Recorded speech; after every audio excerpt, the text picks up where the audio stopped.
Hi. Today I wanted to talk about a topic that is very present in my personal and also professional life.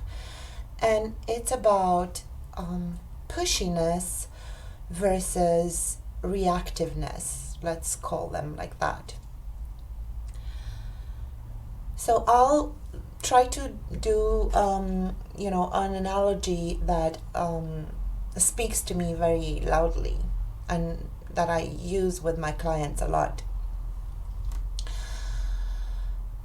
Let's say you have a friend who tells you one day that, hey, your hair looks funny to me today. Okay? And you say this to a healthy person, and they are like, oh, okay, thanks. I'm gonna just go look into the mirror and do something so that, it looks correct, let's say it like that. That it looks nice. Thanks. Okay? Now, this person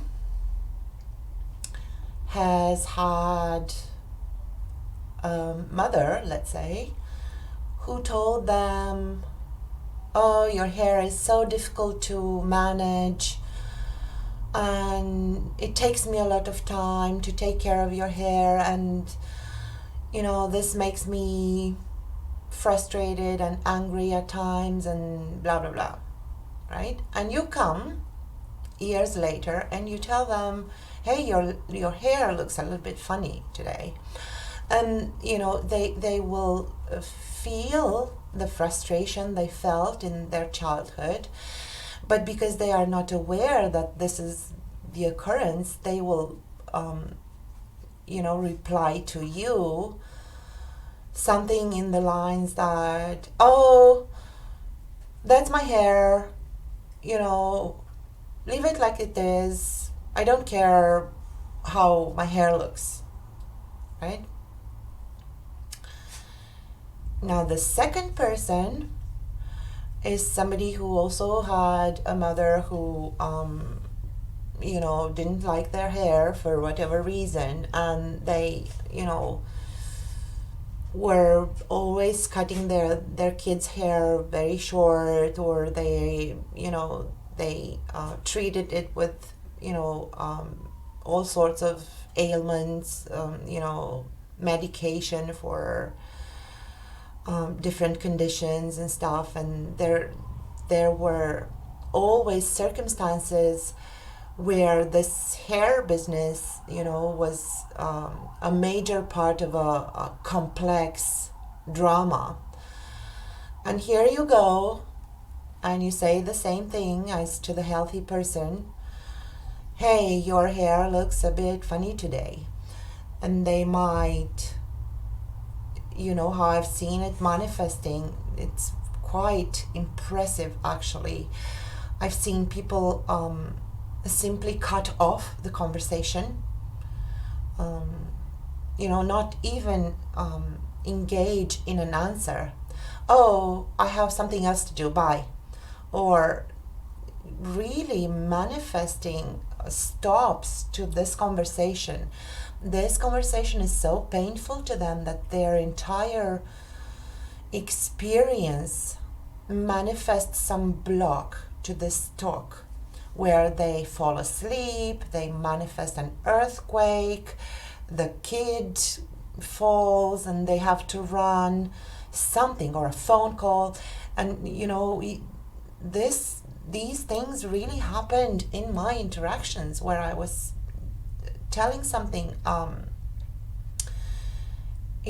kind and healing and productive to some person, and because they had this wound here, they simply either disappeared or somehow blocked that interaction, because they felt as if you were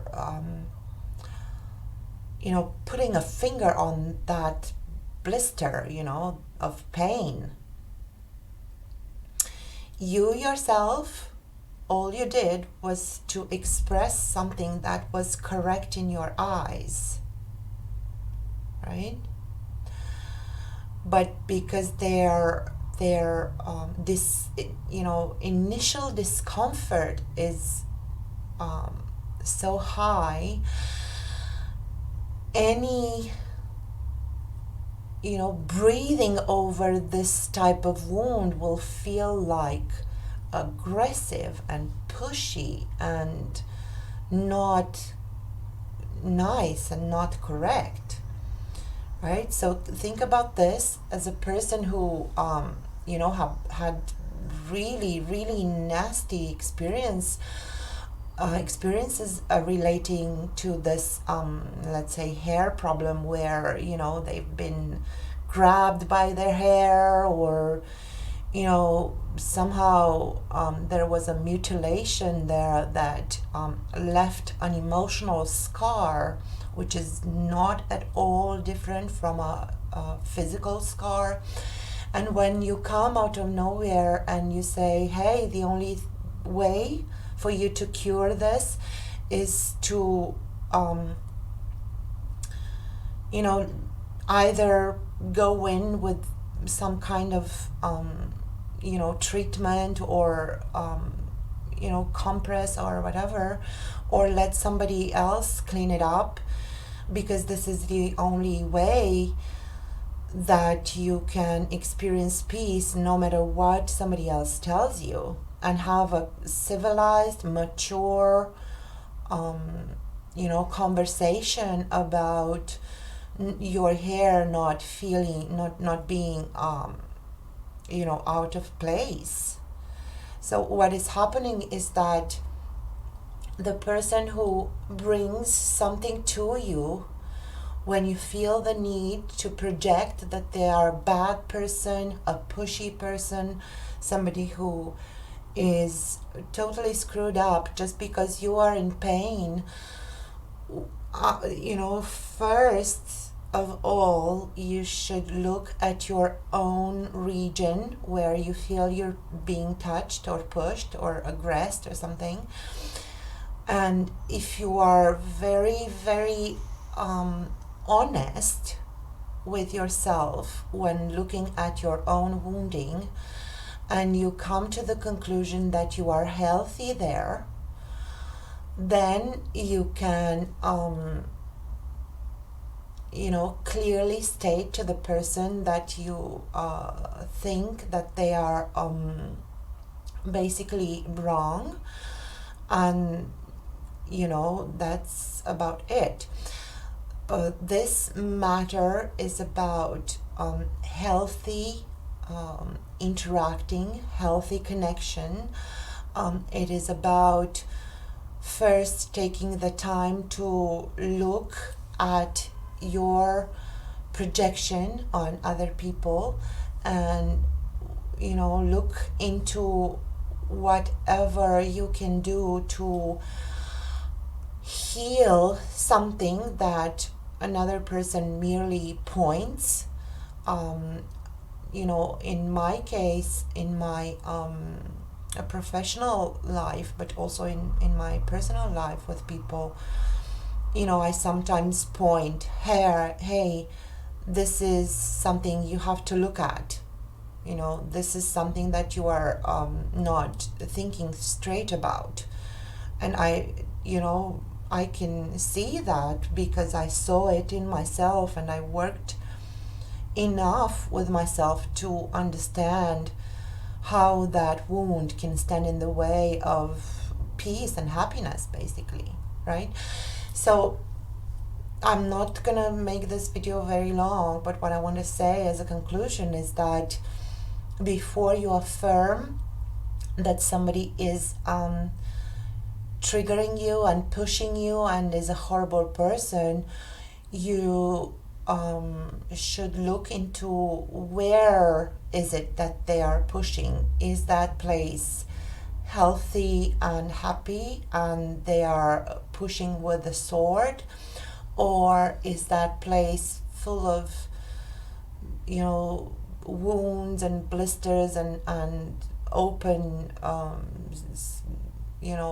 skin basically, and any type of just a little bit of even a bit of attention there will hurt you. Like when you have, let's say you cut your finger, or burnt your arm, and you go to the doctor and they just merely look at the wound, and you're just shivering with pain and fear and disgust, right? So, and when I say you should look into it, of course that is not true. You should not do anything except if you want to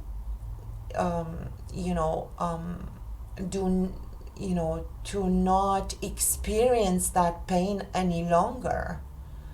If you want to feel happy and at peace with your life, first look at where you are being pushed.